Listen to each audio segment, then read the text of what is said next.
Dallas ডাউনটাউনের রাস্তা এবং সেই রাস্তাতেই আর্জেন্টিনার জার্সিও বিক্রি হচ্ছে। এই ডালাসে, এই ইউএসএতে আর্জেন্টিনার ক্রেজ এমন, যে কোনো জায়গায় আপনি গেলেই সেখানে আসলে আর্জেন্টিনার জার্সি আপনি পেয়ে যাবেন।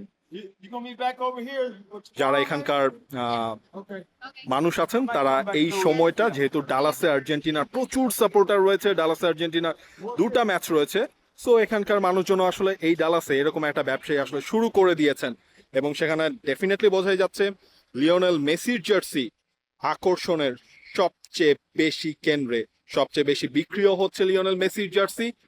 যেই পার্ক রয়েছে ওয়ারেন পার্ক, সেখানেও আমরা দেখেছি মেসির জার্সি পরে সবাই আলটিমেটলি আর্জেন্টিনার ম্যাচের আগে সেলিব্রেশনটাও আসলে করছে।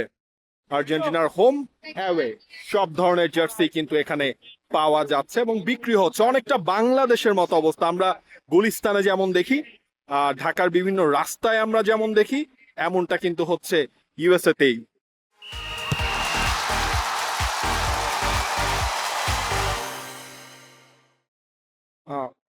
Hello. Hi.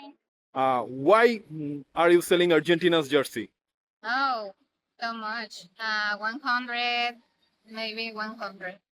How many jersey you sold today? 100. Yeah, it's good. It's good for me. Just 3 থেকে 4 ঘন্টার মধ্যে এই দোকানে আসলে আর্জেন্টিনার 100টার মতো জার্সি উনি নিজেই শেষ করেছেন। এবং আমরা এই ডালাসে যেখানে যাদেরকেই দেখি, সব জায়গায় আমরা দেখি যে আর্জেন্টিনার জার্সির কিন্তু একটা বেশ ভালো কদর রয়েছে। দেখা যাক, ডালাসে প্রচুর আর্জেন্টাইন ফ্যান, তারা ম্যাচের আগে সেলিব্রেট করছে, স্টেডিয়ামে সেলিব্রেট করছে এবং যিনি এই মুহূর্তে আসলে জার্সিগুলো বিক্রিও করছেন তিনি মেক্সিকান, থাকেন আসলে ডালাসে, এবং সব মিলিয়ে এই জার্সি বিক্রির ব্যবসাটাও বেশ ভালোই চলছে এই ইউএসএতে।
For more updates, subscribe to our YouTube channel and click on the bell icon. Follow us on Facebook and Instagram. Download T-Sports app to enjoy exciting games and highlights. Visit tsports.com.